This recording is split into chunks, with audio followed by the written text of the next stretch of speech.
Hi, everyone. We have author and pastor Bryant Ali here, and he's going to tell us a little bit about himself. Well, good morning, everyone. This is Pastor Bryant Ali, aka the Pastor in the Hood. I pastor New Psalmist Worship Center. Our physical location is 401 Avon Avenue in Newark, New Jersey. And then our corporate location is 98 21st Street, Irvington, New Jersey, 07111.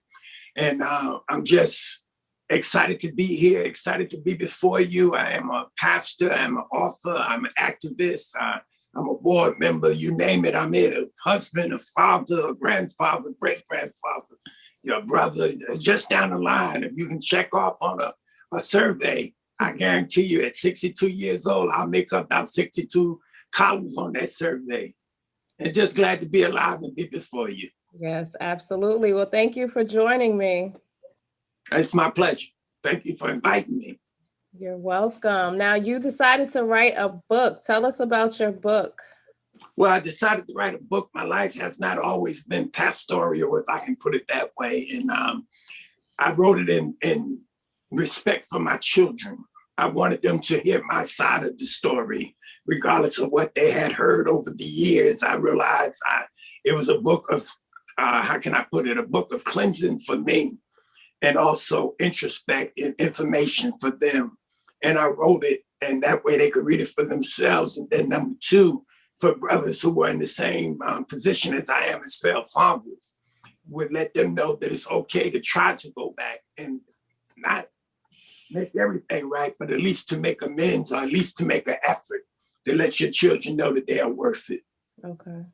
Okay. And the title of your book is When a Father Fails. When a father fails, when a father fails, right there. Wow. And I had wrote the book initially the first time. My youngest son was in prison at the time. And I just wrote it in a cleansing focus. And then Dawn reprinted it and rewrote it for me that it would be in a professional way. I was just pouring out my heart. So I had initials. It was just crazy. And my son was on the front of the cover and he was in a wilderness, like a desert. And the purpose of that picture was he was looking for me. Wow. Here it is. He was in prison on a barren land. And he's looking, where's my father? Where's my father? And that was the purpose of, that was the premise of When a Father Fails. Okay. And here in chapter 1, if I may read the first couple of sentences, if you don't mind. Don't mind. Okay. 6 children, 5 mothers, 3 marriages, 2 stepchildren, and failed relationships with all of them. I was a willing participant in the lovemaking that created these children, but failed to live up to my responsibility to provide and care for them. So this is why you wrote the book. That's one of the reasons. Okay. To let people know how complex I had created my life.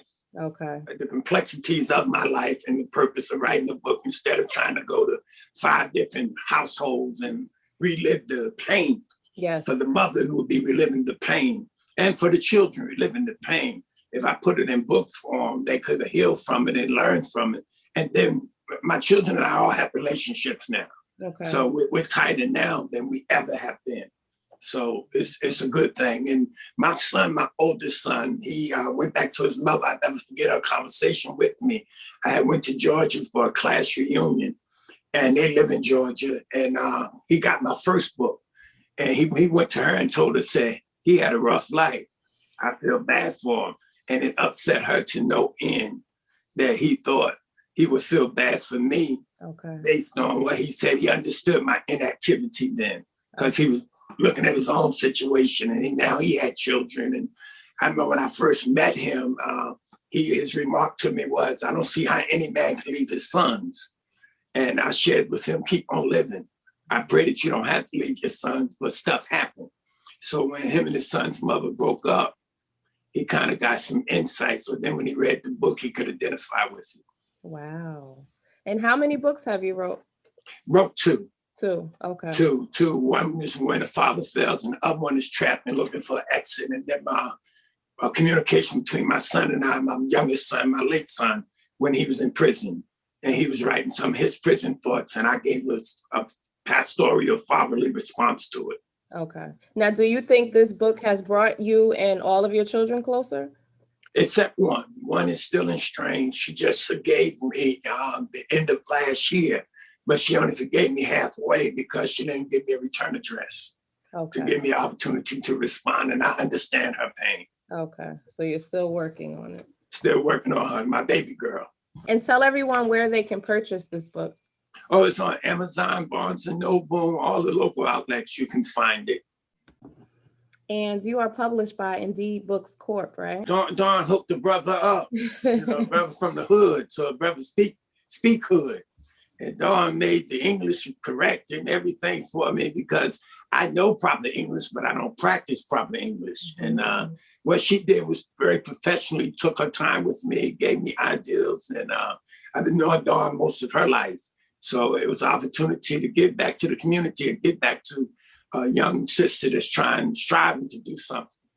And did you experience any writer's block? Oh, all the time. It took me a long time to write it. I've been writing for years, and still, if I could go back over it again, it's probably some stuff I could add on because it would be a continuing. But I don't want to keep on beating a dead horse. Okay. Because a lot has changed. See, I wrote this book when I was 50 after I had a heart attack. Dawn picked it up. I'm 62 now. We're much older. My children's mothers have moved on with their life. One is deceased. And I ended up doing her funeral. And so our lives have changed too. So while we get along good with the children, there's no need of digging up stuff, and especially not for the mother. Yes. And are you going to work on a third book? I'm looking at doing a novel, not so preachy. Looking on doing a novel in a third person, so to speak. And how do you think being a writer has helped you as a person? It has given me the ability to express myself in a different format. Okay. As a pastor, I'm always preaching. I'm always witnessing. So anytime I do something in the public, it's always in a public forum, so to speak. So either I'm lecturing, either I'm teaching, or either I'm preaching, or I'm answering questions like I'm doing in this forum. But the reality is, as a writer, I can control the narrative, so to speak. Where as a preacher, I don't control the narrative. The Bible controls the narrative for me.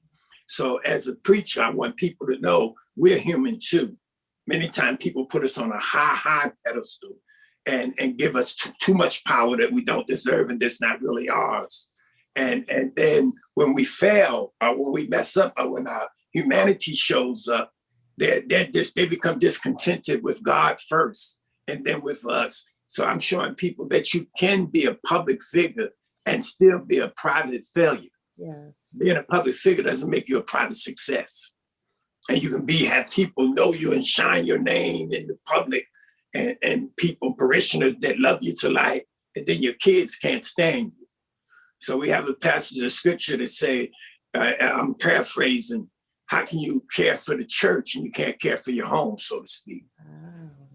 So for a long time, I was walking in the role as a successful pastor as what people would perceive. I've been pastoring 27 years, and I started to work. So many people would look at the survival rate as successful, but they don't know what I had to sacrifice and what my children had to sacrifice during that time. So here it is. I was a public figure. I don't like to say success.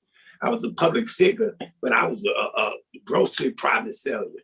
Okay. When it came down, one of my daughters just said to me, my son had a surprise 40th birthday party. I had never been to anything significant in his life.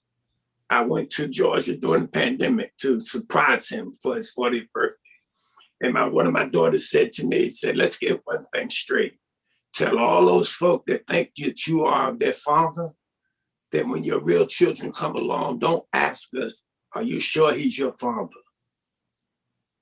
And she was stone serious. Said, get them straight, that your relationship with us and our rank with you is not the same with your church folk. Okay. And that let me know the pain. Somebody had said to her, he's not really your father, not Pastor Hood. That's not your father, because her life or whatever they saw at that time was contrary to what they thought a pastor's child would be. Wow. You can tell how I looked, and I'm not caught up. I'm confused that time. I'm going through a midlife crisis and everything because I refuse to cut my hair right now. And even though I'm looking a little bit like Stevie Wonder on top, I believe in walking in my own skin. Okay. You know, my life has not been all dressed up. So you get to see what you see is what you get. You get to see the scars and you get to hear the scars. And I'm healed, but I had to go through a healing process. Okay. And at times there are still some areas I'm not healed yet because there's still some areas that I'm growing in. I'm not going to tell you I'm there yet because I'm not. Right. And you were in the military as well? For a month, they kicked me out. Oh. They said at the time, they said I was unable to adapt to military life. At the time, I was in the Nation of Islam, and everybody was a cracker to me. And I had never been away from home like that. I was in Fort Knox, Kentucky. I was out there with some hillbilly drill sergeants, and I wasn't having it. And I messed around and made one of the most fatal mistakes in my life, in my young life. If I had to do over, I wouldn't have done it. And the second lieutenant hollered at me. And I told him I was not moved by the materialistic bars on his hat. And I was in trouble from that point on. Wow. I'm definitely going to read it. I'm definitely going to review it. I appreciate that. Yes. I got the good book out here. The first one, you said, oh my God, but this one here. I love the cover. I love the cover. Thank you. Thank you. Yes, I'm gonna send my review to you, and I'm gonna send it to Dawn as well. It's so much of it, especially in our community, you know, with failing fathers, and a lot of it does come from seeing their father fail too. You know, like a lot of people just don't know how to really be a father. So I think this book will be a great gift. And absolutely, I believe this. I saw the pain of so many young bangers that I interact with, and many of them hated their fathers. Mm-hmm. When we talk about gang life, and you know, the mention of a father was a poisonous word, so to speak. And that's why it's always hard for us to mention to many males that God is our father. So when they hear that terminology, father, mm-hmm. they're automatically turned off with God, because if God is our father, then what happened to my father? Right. And then why would God allow my father to be absent? So if it's homicide, that's painful. If a person just walked out of their life and they grew up seeing the pain of their father not being there, and realizing that when they went to school, Jack and Jill and all of them went up the hill, and there's certain fairy tales and stuff, and all of the fairy tales ended with they lived happily ever after. So in the urban community, when does ever after come? Right. And what do you hope readers take away from reading your book? Looking at their own lives. You know, I have no problem with them judging me. I deserve the judgment. I wear the judgment. You know, I don't have a problem with that, but I do have a problem with people pointing fingers when they got their own issues. Mm-hmm.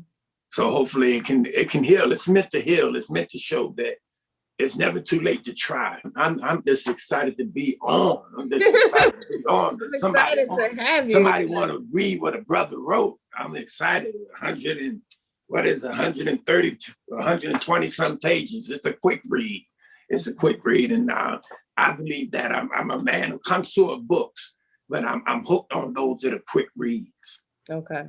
You know, I have a lot of theology books and stuff like that, and there's research over time. But the quick read is what makes my baby jump, so to speak. Yes. And tell us where we can find you on social media. You can find me on social media, basically Facebook Live at Pastor in the Hood, Ali. You can find me on Instagram at Overseer Ali, and Twitter.